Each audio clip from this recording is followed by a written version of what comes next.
Buena mano sa ating One Balita Pilipinas ngayong Lunes. Pangulong Bongbong Marcos, personal ng pinangunahan ng pulong ng NDRRMC hinggil sa mga naging epekto at pagtugon sa habagat at sa magkasunod na mga bagyo.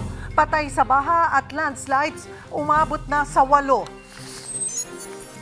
Panibagong bagyo na nabuo sa labas ng Philippine Area of Responsibility, papasok nga ba o magpapalakas muli ng mga pag-ulan sa bansa?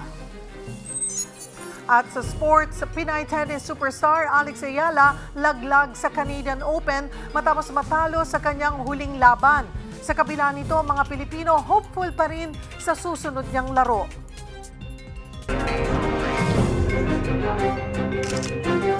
Magandang taghali, Luzon, Visayas at Mindanao. Thank you for joining us. Good afternoon sa mga nanonood sa akin. This has been like died. Ang uting utang, kumikita sa mga utang, malupit. Dagsana ang mga paluwa sa kanilang mga probinsya. Hola! One Balita, Pilipinas!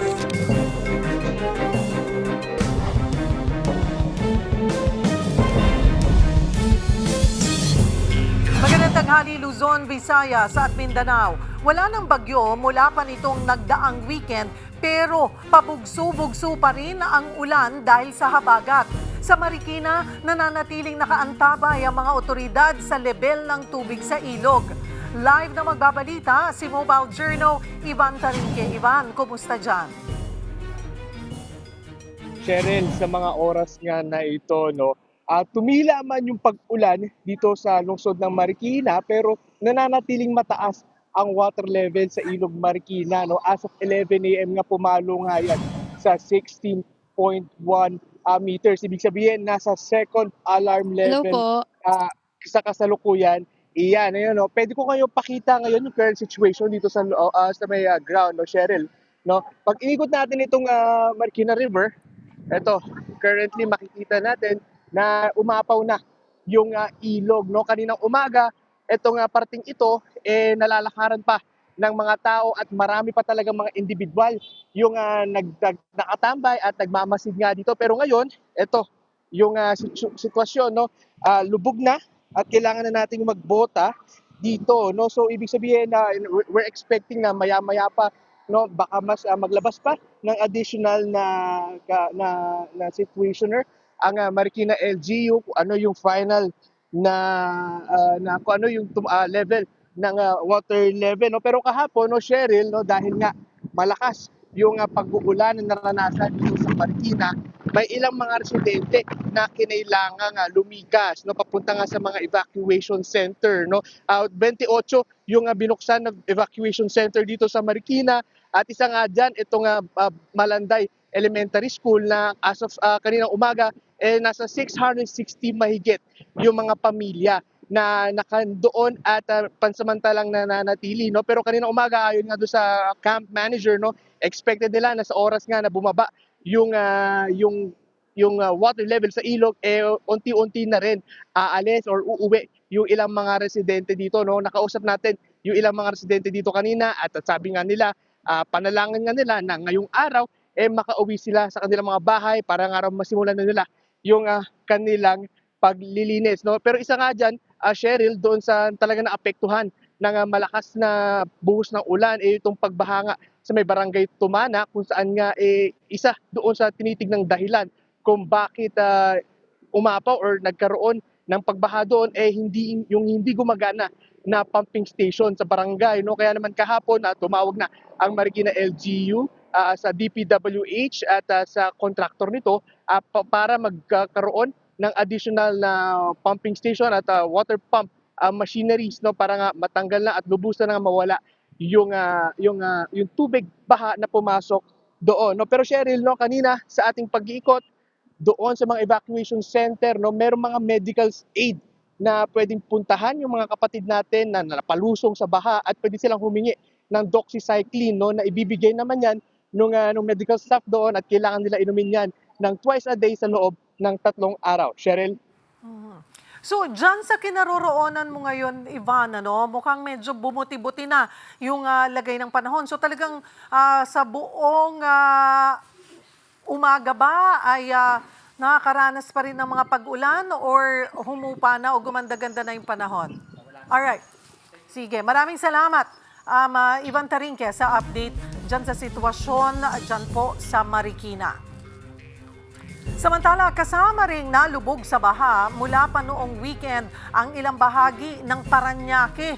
Kumustahin naman natin ang sitwasyon doon mismo mula sa kay Parañaque City Mayor Edwin Olivares. Magandang tanghali po sa inyo, Mayor. Ay, magandang tanghali, Cheryl, pati po sa mga televiewers natin. Magandang tanghali po. Mayor, kumusta na po ang panahon dyan at marami bang lugar pa rin na binabaha? Kaninang umaga, may portion lang po kami na binaha, pero ngayon po, subsided na po lahat. Wala na po, halos wala po tayong tubig na ngayon dito sa Parañaque. Meron tayong portion kanina along Dr. A. Santos, pero gutter deep lang, pero passable naman po yung ating kalsada. Meron na po tayong area dito sa Valley 2, yung Barangay San Isidro, at saka yung Pascual Compound sa Barangay San Antonio. Yan po yung ating pong binibigyan po ng pansin po ngayon. Over the weekend, talaga pong sa social media, no, kita yung sobrang talagang taas ng tubig baha dyan sa Parañaque at marami pong mga kababayan natin dyan ang naapektuhan. Gaano karaming pamilya po ang naitala ninyo na naapektuhan ng baha? Po nung Friday pa ho, nag-activate po tayo ng mga evacuation center. Bawat barangay, yung 16 po natin. At yung pong peak ng Sabado, meron po tayong almost 600 na na-evacuate po doon. Pero nag-uwi na rin po sila at nag-subside po yung tubig. Ito po yung nangyari po nung Saturday night na sobrang lakas na ulan at malakas po yung ating pong high tide. Nagsabay yung high tide at yung ulan po, kaya hindi makalabas ang tubig yung pong Parañaque River to Manila Bay. Kasi ang Parañaque po, along Manila Bay po siya. Kapag nag-high tide, nahihirapan po lumabas ang tubig. Kaya tuloy-tuloy po yung dredging na ginagawa po natin all over the city. Lahat ng creek, river, papuntang Manila Bay. Kumusta po yung mga kinailangang lumikas? May nananatili pa rin po ba sa evacuation center? Kumusta rin yung tulong na naipapamahagi sa mga naapektuhang mga constituents po ninyo? Doon po sa 16 natin evacuation center, 4 na lang po yung active. Yung 12 po, ready pa rin siya pero wala na po tayong mga evacuees po doon. At tuloy-tuloy po yung hot meals natin sineserve po doon. May doktor po tayo para po sa mga gamot at tumitingin sa mga senior at mga bata. At binigyan rin po natin po sila ng ating family food pack ang bawat isa po sa evacuation. Pero we make it a point safe po sila. May mga residente pong nagrereklamo, Mayor, na ang sabi po nila, no, ay taon-taon na lang daw ang kanilang yung baha na sa kanilang lugar dyan po sa Parañaque. Ang sinasabi po nila ay may maibibigay daw bang pangmatagalang solusyon? Apo. Yan po yung portion po natin. Halos lahat po naman tayo, hindi po binabayo ng portion. Bilanggit ko po sa inyo, yung portion ng Valley 2, yung portion ng Pascual Compound po natin, at dito sa may Palanyag po natin. Pero ginagawa po natin ng paraan po yan, ma-augment po natin. Katulong rin po natin ang DPWH po dyan para po sa ating mga pumping station na ginawa po nila. May long-term solution po ba na plano dyan sa Parañaque? Yan po yung ating dredging na pagpapalalim po ng ating pong ilog. Tuloy-tuloy po natin ginagawa po yan. Ang problema lang po natin, kapag talaga po nag-high tide, yun po ang problem po natin, kaya hindi makalabas ang tubig. Kaya po ang solution po dyan, continuous dredging at paglilinis ng river at saka ng ilog. Kung ganito pong magtatagal pa yung ganitong klase ng mga pag-ulan, kakayanin ba ng lokal na pamahalaan? Ay, opo, ready naman po tayo. Lahat po ng ating, yung ating po mga frontliner naka-ready po, pati mga gamit po yan. At in fact, meron din po ang city po natin ng mga mobile booster pump kung saan po yung mga meron pang mga tubig na mga talaga pong standard siya, yung mismong tumatagal, pinapump out po natin po yan. Panghuli po, ano ang inyong paalala at mensahe sa mga kapatid natin dyan sa Parañaque ngayong masama pa rin? Medyo bumuti na yung panahon pero talagang rainy season, yung habagat po natin talaga, hindi natin alam ang dami ng buhos talaga na ulan na mararanasan eh. Po yan. Katulad po ngayon, may declaration po tayo no classes all levels sa city po natin. At yung pong ating pong mga government employees, wala rin pasok, pero po yung mga frontliners. So yung ating mga kababayan, yung pong wala namang importanteng gagawin, just stay home muna po tayo. Number 1 po natin is safety po natin. Number 1 is safety. Marami pong salamat sa inyong oras, Parañaque City Mayor Edwin Olivares. Dumami pa ang mga lumikas na residente sa Tondo, Maynila dahil din sa pagbaha. Sumasailalim sila sa verification process. Magbabalita si Mobile Journal Daniel Dayaw. Daniel, para saan itong verification process? Yes, Cheryl, kasalukuyan nga nagkakaroon ngayon ng verification process dito sa OVP Building, Barangay 101, Zone 8 sa Maynila. Para yan sa mga kapatid natin kailangan na masisilungan sa Bitas Katuparan Building. So, Cheryl, yung Bitas Katuparan Building kasi isa yun sa mga evacuation center pa kabukod dito sa OVP Building. So, yun yung nagkakaroon ng verification process. And aside from that is nagpapamigay din ng stub yung mga kagawad dito para yan naman sa mga food packs na ibabahagi nila mamaya lang daw, Cheryl. So ngayon, Cheryl, kasi ay inaabangan din ng mga kapatid natin yung hot meals. So kaninang umaga nagpamigay sila ng 8 a.m. So ngayon 12 p.m. na ay magpapamigay sila ng lunchtime daw para sa mga kapatid natin. So Cheryl, yung mga kapatid natin dito ay mostly sila yung nakatira sa Riverside at Pier 18 roadside naman. So yung mga kapatid natin na isabi nila sa akin kanina na kaya sila lumikas ay dahil nga ay baha na sa kanila. So umabot daw hanggang bewang, although nagsusubside naman, hindi pa rin daw safe. So ang sabi nila sa akin, taon-taon na raw nila itong nararanasan. So isa ito sa mga kanilang hinaing din. Kaya naman pakinggan natin ang isa pang hinaing ng residenteng nakausap natin kanina. Cheryl. Nag-aano po kami sa nakakatas ng mga nanunungkulan namin. Hingi po kami ng tulong. Kami po naninirahan sa Riverside. Dahil sa kalamidad po ng bagyo, malaki po ang baha.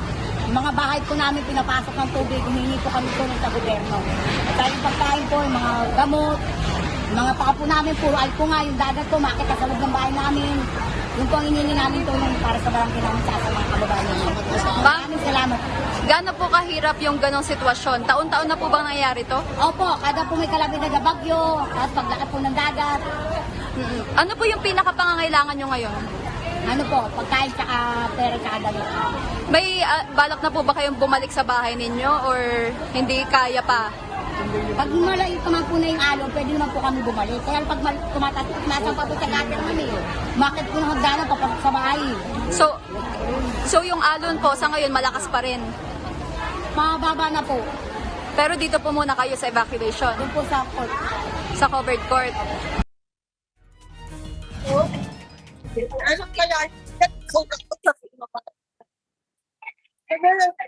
Cheryl, sa ngayon patuloy pa rin yung panakandakang ulan at hindi rin naman daw masasabi kung kailan daw tataas ulit yung tubig doon sa kanilang bahay. Kaya naman sabi nila ay sa ngayon daw dito daw muna sila sa evacuation center ng OVP building pati na rin sa Bitas Katuparan once na ilipat na sila doon ng mga kagawad. Cheryl. Maraming salamat, Mobile Journal Daniel Dayaw. Paalala sa mga kapatid nating motorista, suspendido ang pagpapatupad ng Expanded Number Coding Scheme ngayong araw base yan sa anunsyo ng MMDA. Bunsod pa rin yan ng patuloy na pag-ulan dulot ng habagat. Paalala ng ahensya, planuhin ang biyahe at mag-ingat sa pagmamaneho. Maaari ring alamin ang sitwasyon sa mga kalsada sa MMDA Facebook page o Hotline 136. Susunod, bagyo na nabuo sa labas ng Philippine Area of Responsibility, magkakaapekto rin ba sa lagay ng panahon? Alamin natin mismo mula sa Pag-asa. Yan at iba pa sa pagbabalik ng One Balita, Pilipinas.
Mga kapatid, doble ingat kahit walang bagyo, tuloy-tuloy pa rin kasi ang mga pag-ulang dala ng habagat. At para sa update sa lagay ng panahon, makakausap natin si Pagasa Weather Specialist, Charmaine Varilla. Magandang tanghali sa iyo, Charmaine. Yes po, Ma'am Cheryl. Magandang tanghali din po sa inyo, maging sa ating mga tagapakinig. Unahin muna natin itong sa habagat. Anong lugar sa bansa ang apektado nito at hanggang kailan iiral ang enhanced southwest monsoon? Yes po, sa kasalukuyan, ang buong Luzon at kanlurang bahagi ng Visayas ang naaapektuhan ng habagat. So yung mga areas po dito na makararanas ngayong araw ng pinakamalalakas na mga pag-ulan ay nandito sa may Benguet, Zambales, Bataan at Occidental Mindoro na kung saan aabot po yan ng 100 to 200 millimeters. Yung ganitong dami po ng mga pag-ulan, inaulit po natin, maaaring magdulot ng malawakang pagbaha at pagguho ng lupa. At 50 to 100 millimeters naman po ng mga pag-ulan na aasahan sa buong Ilocos Region, Abra, maging dito sa may malaking bahagi ng Central Luzon, Cavite, Batangas at including Metro Manila at Oriental Mindoro. Bukas po, ina-expect natin na mas kukonti na nga itong mga areas na yan, more on nandito na lang sa western section ng Central at Southern Luzon. Tayo dito sa Metro Manila, medyo parang gumanda-ganda na yung panahon. Sumisilip na ang haring araw. Yes po. Sa kasalukuyan po, nag-downgrade na po tayo from orange heavy rainfall warning into yellow heavy rainfall warning as of 11 a.m. kanina. So, kapag magtuloy-tuloy pa po yung ganitong panahon po natin, ay ina-expect na po natin yung patuloy na pag-downgrade ng ating mga weather advisory. Though by tomorrow, doon pa na lang natin nakikita yung medyo pagkonti na ng mga pag-ulan dito sa Metro Manila at magtatagal po yan up until Wednesday, Thursday. Kasi sa mga susunod po na araw ay muling lalakas po yung ating habagat at maaring umabot uli dito sa may bahagi ng Northern Luzon, particularly dito sa may Ilocos Region. Okay. Charmaine, over the weekend, grabe talaga yung buhos ng ulan, lalo na sa atin dito sa Metro Manila, talagang halos mag-zero visibility. Ang tanong ng marami rin, bakit ganoon kalakas at tuloy-tuloy yung buhos ng ulan kahit habagat lang, wala namang bagyo? Yes po, yung mga ganyan po na habagat na sobrang lakas at patuloy yung mga pag-ulan, tinatawag po natin yan na enhanced habagat. Nagkakaroon po ng enhancement o paglakas ng habagat dahil po sa presence ng bagyo. Kung natatandaan niyo po nitong mga nakaraan, minonitor din natin yung si Tropical Cyclone Dolphin. Simula nung last week up until within this day ay nag-enhance po siya ng habagat kahit nandito na siya sa kalupaan ng silang bahagi ng China. At ina-expect po natin na magpapatuloy po yan hanggang next 2 to 3 days. Okay. Bukod sa habagat, binabantayan din ang bagyo sa labas ng Philippine Area of Responsibility. Ano ang update dito? Si Peilu ba? Peilu? Yes po, tama po kayo. Ito pong si Tropical Storm Peilu, huling namataan sa layong 2,765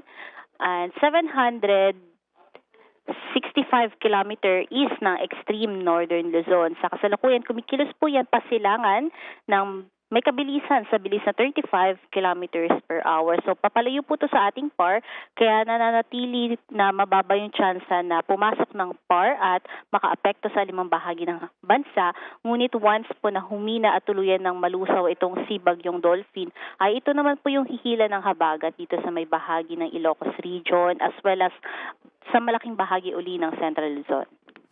So ito ba yung dahilan kung bakit sabi mo nga ay magpapatuloy pa rin yung ganitong panahon the next 2 to 3 days? Yes po. Sa kasalukuyan, parang naghahati po sila ng parang effect dito sa habagat. No? Pero after po ng Wednesday, Thursday, yung papalakas na po yung habagat natin by weekend. More on si Peilu na po yung magdadrive nun. So it's gonna be a rainy week again? Yes po, tama po kayo. Although sabihin na po natin na improved weather na po tayo, magiging matataas pa rin yung mga chances ng mga rain, especially nga sa malaking bahagi ng Luzon. Siguro, klaruhin natin, Charmaine, kasi baka magpakampante na yung marami sa atin na, ay, tapos na yung grabeng pag-ulan over the weekend. Again, anong mga lugar, probinsya ang kailangang hindi magpakampante pagdating sa dami ng ulan na mararanasan this week? Yes po. So, yung magiging areas po na hindi po dapat magpakampante kahit na i-lift na po natin yung ating weather advisory at yung mga ating mga heavy rainfall warning ay yung malaking bahagi po ng Central Luzon. Dito sa may western section ng Southern Luzon, particularly yung mga Mindoro provinces, Palawan. And kasama din po dyan yung buong northern, dito sa may western section ng Northern Luzon.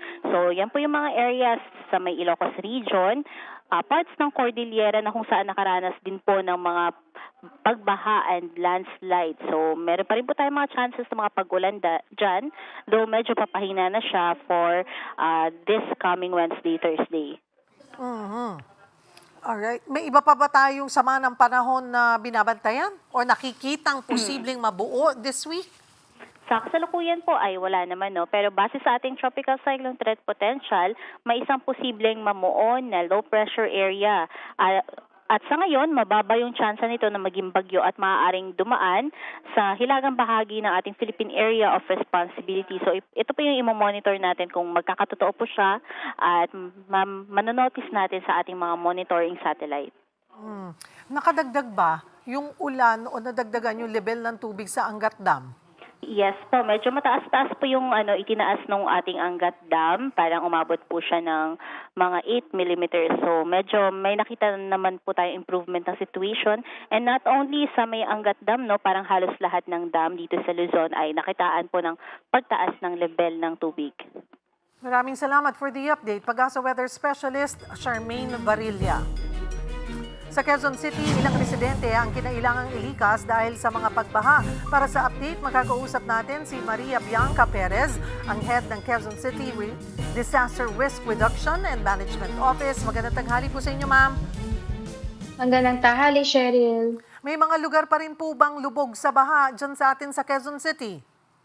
Sa kasalukuyan po, as of 12 noon, meron po tayong natitirang 12 locations in one barangay na lang po ang lubog po sa baha. Ito po ay sa Bagong Silangan kung saan may waist deep area. So ito po yung katabi po kasi ng Marikina, San Mateo River. Pero sa ngayon po kasi nag-subside na po yung most ng pagbabaha nung sa umaga, kaya ito na lang po ang natitira, itong 12 na location sa Bagong Silangan. Gaano karami pong pamilya ang apektado doon? Sa Bagong Silangan, more than 1,000 people are in 1, 2, 3, 4, 5. 1, 2, 3, 4, 5 in 5 evacuation sites. Hindi pala 1,000 people, sorry. Over 3,000 individuals are in evacuation sites and nearly 1,000 po yung families na naka-evacuate sa Bagong Silangan. Kumusta yung sitwasyon po nila doon? Sa ngayon po, meron naman po kasing dedicated na evacuation po tayo sa Bagong Silangan. So, sanay na sanay po sila doon sa paglikas. Marami po tayong nailikas ng maaga pa lang kahapon. At ito pong majority ng mga tao po natin doon ay doon na po nag-spend ng gabi. At sakto nga po ito kasi nung kagabi nga po talaga bumuhos yung ulan doon sa area. So that's across Quezon City, na ramdaman po natin yung bigat ng ulan starting ng 12 midnight kagabi, tapos naglas hanggang mga alas 3 hanggang mga alas 4 ng madaling araw. Maraming binaha and then nag-subside na rin after mga 3 hours. Except itong 12 locations na nga lang po sa Bagong Silangan. Kumusta ang sitwasyon sa ating mga dam at ilog na dumaraan sa Quezon City? May kinailangan na bang o posibleng magpakawala ng tubig? Sa ngayon po, pababa naman generally yung ating mga water levels. Particularly sa San Juan, wala na siyang alert level. Yung Lamesa Dam natin, consistent po siya. Hindi po siya masyadong tumataas po ngayon. Yung Marikina po yung medyo pataas po, yung Marikina River. So ito po yung tumatama sa may Bagong Silangan kung saan nga po may natitira tayong flooded areas. Ito po ay nasa alert level 2 po ngayon at yung Tulyahan din po nasa alert level 1. So meron pa pong hanggang alert level 3 itong mga riverways na to, yung Tulyahan, yung Marikina River, at even yung sa Lamesa Dam, may spilling level pa siya, medyo malayo pa po siya. So sa ngayon po, we are keeping our people in evacuation centers just to make sure that they are safe para po sa paparating pang lakas pang ulan na kung binalita nga po ni Pag-asa na meron pa po ngayong hapon. Kumusta rin yung lagay ng mga kalsada sa Quezon City? Sa ngayon nga po, since nag-subside po yung mga paha po kaninang mga alas 9 overall, so wala pa po kaming reported po ngayon na areas na tumataas ang tubig. Again, sa Bagong Silangan na lang po. But since ngayon po, as we speak, umuulan na po uli, we will have to check our roads again. But as of 12 noon po kanina, wala naman po, passable po yung ating mga roads. Ang kasasabi lamang po ng Pag-asa, though medyo gumaganda-ganda yung panahon, pero magpapatuloy pa rin daw the entire week, yung buhos ng ulan. Kung magpapatuloy po yung ganitong panahon, ano-anong critical areas yung imo-monitor o minomonitor po ninyo? Sa ngayon po, yung mga areas along the Marikina San Mateo River, which is Bagong Silangan, which I mentioned.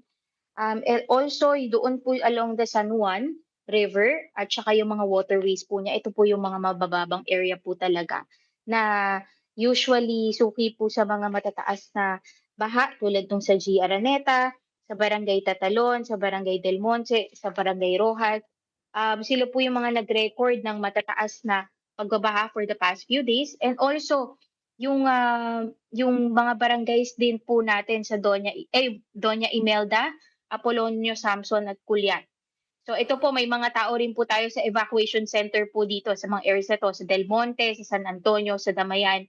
Ito po yung mga binabanggit kong barangay. Ito po yung mga barangay na affected ng San Juan Waterway at San Juan River and Waterway. Nakaunting ulan lang po at tumataas po itong San Juan River, ay sila po yung una pong naapektuhan. Kaya nakabantay po kami talaga dito.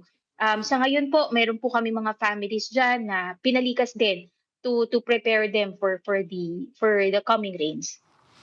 Sa mga residente na mga ngailangan po ng tulong, sakaling bumuhos na naman ang malakas na ulan, paano sila makakalapit sa inyong tanggapan? Meron po tayong QC Helpline 122. So ito po ay para po sa mga emergencies. Anytime 24/7 po, tumawag lang po kayo dito po sa amin at kami po ay tutugon sa inyong mga request at mga responde na kailangan po ng mga residente. Marami pong salamat, Quezon City DRRMO Head Maria Bianca Perez.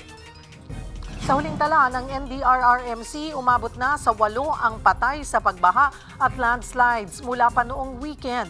Magbabalita Simon Gualvez. Wala na po kaming madaanan. Parang awan nyo na po. Nagmamakaawang humihingi ng tulong ang residente si May Soriano matapos magkaroon ng landslide sa barangay Gisad Surong, Baguio City kagabi. Ang mag-asawang ito pilit naghukay dahil natabunan ng anak. Jemima! Yung bahay nyo yan sa taas? Yung bahay nyo sa taas yan? Ay sus! Ayon sa Baguio City Disaster Risk Reduction and Management Office o CDRRMO, 3 bahay na may 100 nakatira ang nadaganan ng pagguho. Patuloy pa ang paghahanap sa mga nawawala. Rumagasa naman ang kulay putik na tubig na baha mula sa barangay Pico, La Trinidad, Benguet. May drainage project sa lugar pero hindi pa tapos kaya hindi rin kinakaya ang maraming tubig mula sa malakas na ulan. Marami rin nagbagsak ang puno at nagkalat ng mga tipak ng bato. 1 linggo na kasing umuulan sa La Trinidad. Nakita nga po natin na talagang ang dami pong mga soil erosion, landslide na naitala dito. It's equivalent to normal rain in a rainy season. Isang buwan na ulan. Dahil sa landslide, nananatiling sarado ang Cannon Road.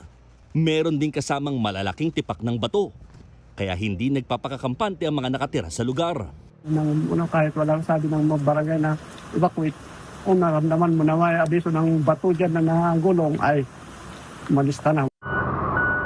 Nabuksan na ang Baguio Bawang Road o Nagilian Road matapos magka-landslide. Passable din naman ang Marcos Highway. Tuloy pa rin ang ilang turista kahit madalas zero visibility dahil sa makapal na hamog. Mula pa kahapon, tuloy-tuloy ding nagpapakawala ng tubig ang Ambuklaw Dam. Kumapit sa grills ng bahay na yan ng dalawang lalaking ito habang tinutulungan ng isang natrap na pamilya sa Sitio Aroma sa Barangay Marulas, Kawit, Cavite noong Sabado. Mabilis kasing tumaas ang baha sa lugar. Alam namin maraming bata po yun kaya tinulungan namin. 5 bata, mga magulang nila at pati isang apo ang nailigtas. Kaya labis ang kanilang pasasalamat. Ang grabe po talaga yung agos. Sa pag dumaan ka doon, tatangayin ka po talaga. Pinakamalala naman sa Barangay Gahas at Marulas na lampas tao ang taas ng tubig. Ayon sa Kawit MDRRMO, 18 barangay ang naapektuhan ng pagbaha. Higit 300 pamilyang inilikas. Meron pa tayo siguro mga 8 to 10 or I think mga 7 na barangays na merong tubig baha pa rin pero slowly subsiding na siya. Sa Quezon City, higit 1,000 inilikas sa Barangay Bagong Silangan dahil sa pagbaha. Malapit kasi sila sa ilog na konektado sa Marikina at San Mateo River. Kaya umabot hanggang dibdib ang baha sa ilang lugar. Pero may ilang residenteng piniling manatili sa bahay para magbantay sa kanilang gamit. Pinag-iingat lang yung mga gamit kasi pag wala talagang tao ang bahay, pwedeng mawala yung mga gamit. Hindi nakaligtas sa pagbaha ang Cainta Rizal. Sa kahabaan ng Felix Avenue, nakasampa na sa sidewalk ang mga sasakyan. Gutter deep din ang tubig sa Vista Verde Subdivision. Habang umabot hanggang tuhod ang baha sa katabing subdivision sa San Isidro. Kapatid, ako si Mon Gualvez para sa 1PH. Susunod, Pangulong Bongbong Marcos personal nang pinangunahan ang pulong ng NDRRMC hinggil sa mga naging epekto at pagtugon sa habagat at sa magkasunod na mga bagyo. Yan at iba pa sa pagbabalik ng One Balita, Pilipinas.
Nananatiling lubog sa baha ang ilang lugar sa Marilao, Bulacan. Para sa Update Live na magbabalita, si Mobile Journal Arles de los Santos. Arles, kumusta ang sitwasyon dyan? Cheryl, 1 taon nga mula nang maging sentro ng flood control corruption scandal, ang probinsya ng Bulacan ay nananatiling maraming mga lugar o lalawigan dito sa probinsya ang mabilis bahain, kagaya na lamang nitong kinaroroonan natin na Lias Road, Ibayo. No? Dito nga, ayon sa mga residente, ay mula Sabado pa daw ay tumaas na agad ang tubig dito at magpasa hanggang ngayon ay nananatiling hamon sa kanila ang paglabas-masok sa kanilang mga tahanan. No? Dito, Cheryl, sa kung nasaan tayo ngayon ay hanggang tuhod pa lamang ang tubig baha. Pero kapag kadumiretso hanggang doon sa may unahan, no, ay aabot nga posible ng hanggang bewang o bago magbewang ang tubig. No? Nakakita na tayo dito, Cheryl, ng ilang mga motor, mga tricycle, maging ng mga van, no, na talagang sinubukan na makatawid dito sa bahagi na ito ng Lias Road. Dahil ito yung diretsyo na lalabas papunta ng MacArthur Highway. No? May mangilan-ngilan na nakita tayo na na-stranded na mga motor. No? Pero nagpakasakali pa rin ang madami, pero ang ilan ay bigo at bumalik na lamang. No? At sa ngayon, Cheryl, yung ilan sa mga residente na nakausap natin, syempre nangangamba sa kanilang kaligtasan. No? Pero umaasa sila na mga ilang araw din ay agad na huhupa ang baha na ito. Cheryl. Kumusta rin yung mga kababayan natin dyan? May mga areas ba na kailangang ilikas or it's something naman that they could manage o nananatili sila sa kanilang mga tahanan? Cheryl, so far doon sa Marilao Municipality Disaster Risk Reduction and Management Office, meron kasi silang live feed ng kasalukuyang level ng tubig, particular doon sa Lambakin water level, na kung saan nasa 2 metro na yung taas sa regular na daloy ng river doon, pero meron din ilang mga kalsada doon, kagaya sa Nagbalon Arco, mayroong tubig doon na aabot ng posibleng hanggang tuhod ang baha, gayon din dito nga sa Lias Road, habang doon naman sa Marilao Crossing, so far nadadaanan naman yan. Pero doon sa tabing ilog sa Sampalucan at Habangan Norte sa Maria Socorro, mayroon din tubig na naghihintay sa mga motorista. Kaya posible, ang pinakamaayos na option dito, Cheryl, ay pumili sila ng alternatibong mga daan. Tinanong natin, Cheryl, ang ating mga kapatid dito kung mayroon na nga bang relief goods na idinala ang kanilang lokal na pamahalaan mula ng walang patid na pag-ulan nitong weekend. Ayon sa kanila ay wala pa raw. Habang yung ilan naman, hindi pa rin nila pinipili na lumikas, dahil hindi pa naman mandatory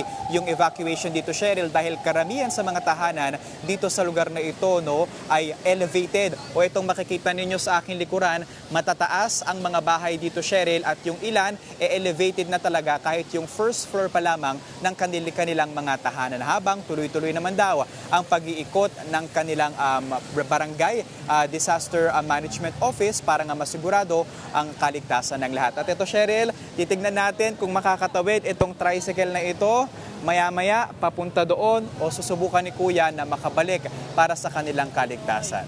Cheryl. Ang tanong, sabi mo wala pa silang nakukuhang relief goods, Ang tanong, may ibibigay ba ang lokal na pamahalaan?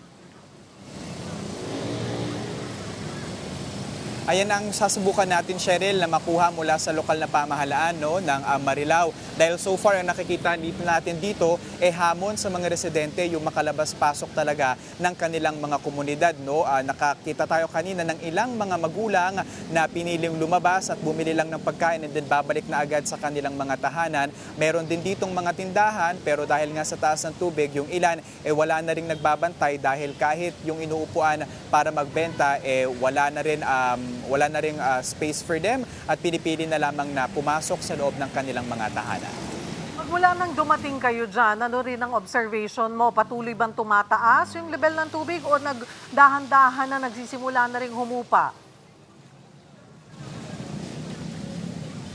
So far, Cheryl, tuloy-tuloy na ganito yung level ng tubig, talagang hindi pa natin nakikita na huhupa ito agad-agad dahil manaka-naka naman yung pag-ulan dito sa Bulacan noong tayo ay nagpunta, pero nananatili na mataas yung tubig dito.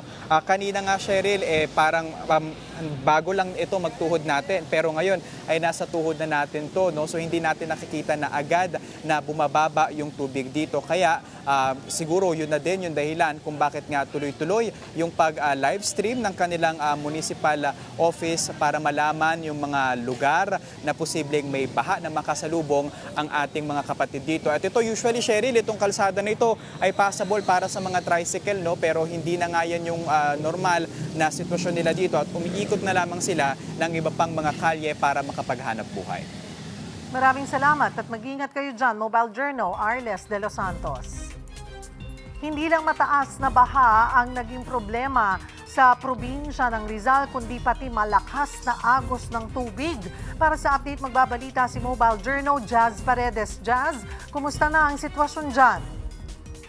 Cheryl, sa mga oras na ito ay kung makikita nyo sa aking kinatatayuan ay humupa na yung baha. Although makikita natin may tubig pa rin, halos hanggang talampakan yan, Cheryl. At makikita natin may ilang mga motorista na nag-a-attempt dumaan. Although nakakadaan naman, Cheryl, at hindi naman napapasok yung kanilang muffler. Wala naman tayong nakita ng mga tumirik na mga sasakyan. Ngunit nananatiling perwisyo pa rin itong tubig na nakikita nga natin sa aking kinatatayuan. Sa ngayon, Cheryl, nandito tayo sa Barangay Lagundis, Sitio Caiminte sa Morong Rizal.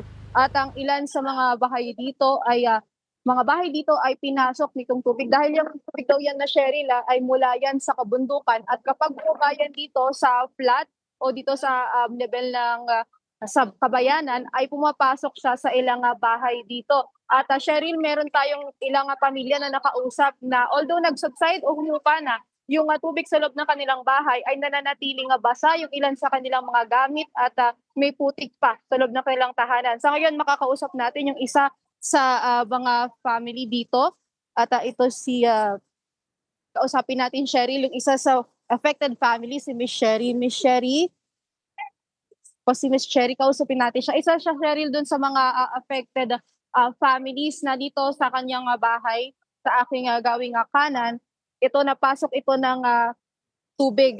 Miss Cherry, pwede po ba tayong kamustahin lang natin siya saglit? Dito po tayo, ma'am, sa gitna. Ma'am Sherry, kamusta po yung ating lagay? Basa pa rin po ba yung loob ng bahay? Opo, basang-basa po ang aming mga gamit sa bahay. Hindi na po kami nakakapaglabas sa loob po ng 1 linggo ng mahigit. Ano pong nangyari, ma'am? Simula kailan po ba pinasok ang Simula pa po nung umuulan, nung nagsimula po yung bagyo, yun po, pinapasok na po yung aming loob. Siguro po hanggang saan po inabot? Sa loob po ng bahay namin, hanggang tuhod po. Hanggang tuhod po. Kamusta naman po? Marami tayong mga basang gamit. Marami po kaming nabasang gamit tulad po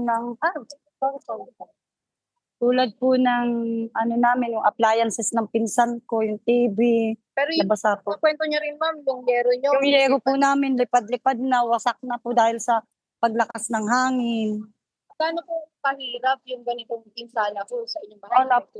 Napakahirap pumilos, tapos po yung nag-aano po yung anggi sa loob namin, basa lahat ng aming damit. Wala rin po kami talagang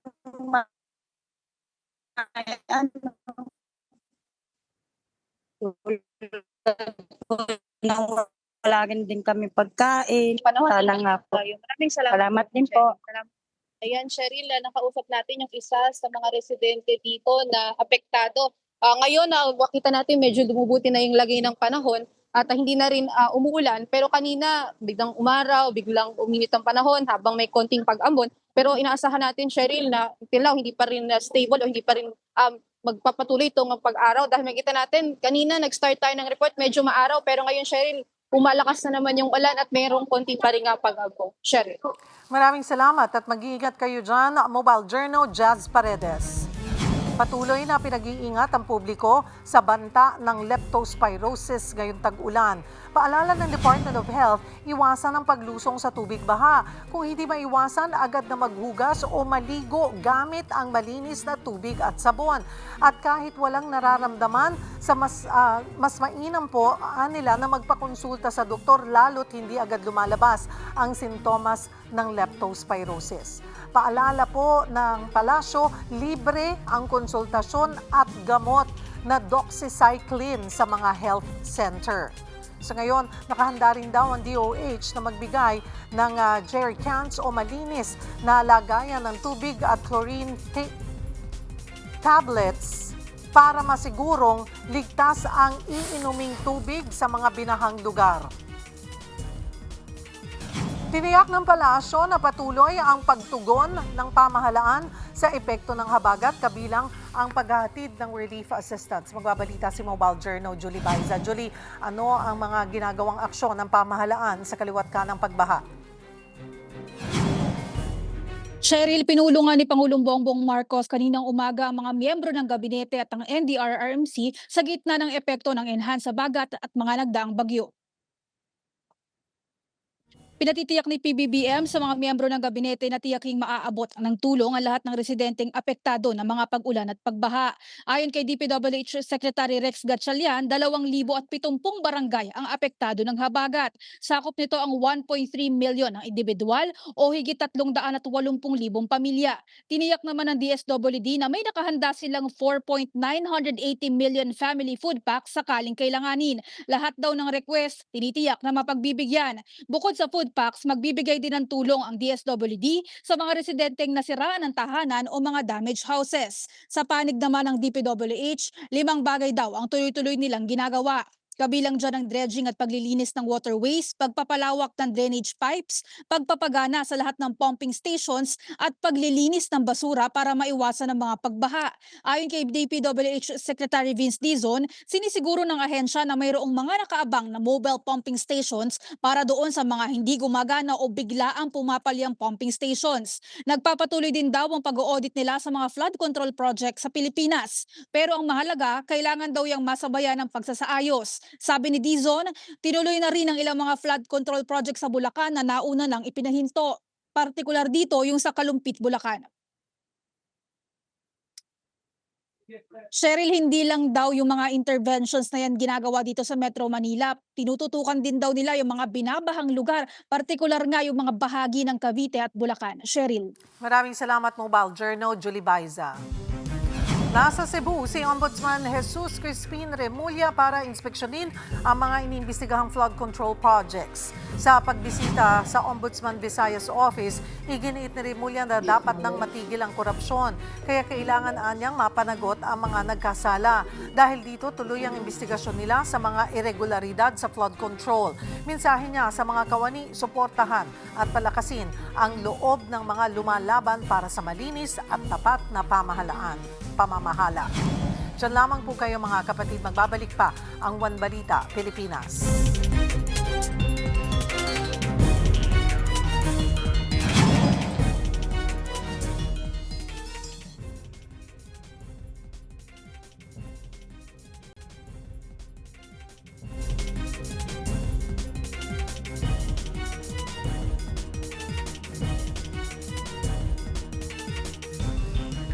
Pinasok din ng tubig ang simbahan sa San Fernando, Pampanga. Umabot hanggang tuhod ang tubig sa San Fernando Parish. Halos malubog din ang mga upuan sa loob ng simbahan. Sa bayan ng Magalang, buwis buhay na inalis ng barangay officials ang mga bara sa daluyan ng tubig. Ayon sa alkalde ng bayan, puro basura ang nakuha. Binaha rin ang ilang barangay sa Makabebe, bunsod ng high tide at malakas na ulan. Hirap na sa pagdaan ang maliliit na sasakyan. May mga tumirik pa matapos maglakas loob na lumusong. Ayon sa ilang residente, magdadalawang linggo ng lubog sa baha ang kanilang lugar. May mga lumikas na rin sa evacuation center sa barangay. Dako tayo sa sports, mga kapatid. Bigong makapasok sa quarterfinals ng 2026 Canadian Open ang Pinay tennis star na si Alex Ayala. Natalo si Alex sa round of 16 sa Swiss at number 12 seed na si Belinda Bencic sa score na 6-4, 6-0. Natapos nito ang 7-game winning streak ni Alex. Nakangiti pa rin namang hinarap ng Pinay ang kanyang fans na nanood ng live. Sunod na sasabak si Alex sa WTA 1000 Cincinnati Open sa Mason, Ohio na magsisimula sa August 13.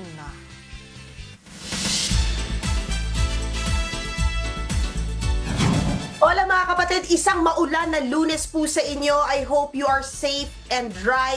Anyway, bibigyan ko muna kayo ng latest sa showbiz. Ang pinakaunang Reyna Filipinas Coronation Night, 3 queen ang kinoronahan. At syempre, napakapasabog po nito sa pop culture world. Ang Pilipina na si Sofia La Forteza ng hit girl group na Cat's Eye nag-anunsyo muna ng kanyang hiatus. Yan at ang iba pa sa report na ito.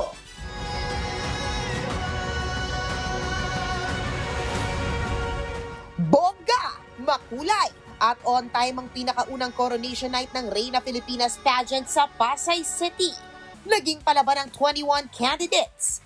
Isa sa mga binida ng Reyna Filipinas ang pagpapakita ng live score sa swimsuit competition at ang live announcement ng mga judge sa kanilang score during long gown competition. Si Palawan, perfect 10 sa swimsuit. Si Iloilo City naman ang naka-perfect 10 sa long gown. Pasok bilang Reyna Filipinas MGI All-Stars sina Ann Patricia Lorenzo ng Manila at Alexi Brooks ng Iloilo City. Next na pambato ng Pilipinas sa Miss Grand International Pageant, si Angelica Lopez ng Palawan. First runner-up si Zambales, second runner-up ang Camarines Sur, third runner-up si Mandaluyong at fourth runner-up si Caloocan. Si Angelica, pressured na makuha ang back-to-back-to-back win ng Pilipinas sa Miss Grand International. What matters is the journey itself, and I'm just really looking forward to have so much fun and to meet the candidates in Miss Grand International 2026. Si Alexi, nagpasalamat sa matinding support system mula sa mga nakaraang pageant na kanyang sinalihan. Sabi na parang they feel like parang anak na rin nila they're helping me and supporting me. So every single day, they're giving me updates and I see this is what we're gonna vote and all of that. Though, hindi naman ako nag-force them to help, but then at least I know that I have those solid people who's willing to support me.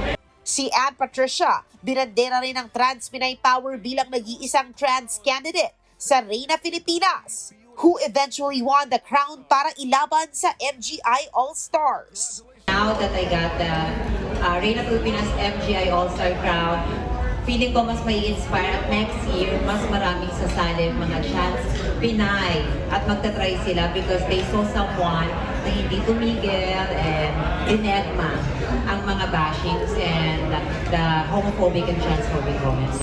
Hindi muna makakasama sa promotional activities ng Cat's Eye ang Filipina member na si Sofia La Forteza. Ayon sa label na Hybe, kailangan munang unahin ni Sofia ang kanyang mental health at wellness. Sa message ni Sofia para sa kanyang fans o tinatawag na icons, sinabi niya na hindi madali ang desisyon pero dapat niyang unahin ang kalusugan. Nagpapasalamat din siya sa mga icons sa patuloy na pagmamahal at pag-unawa. Yan muna ang latest sa showbiz. Back to you guys dyan sa studio.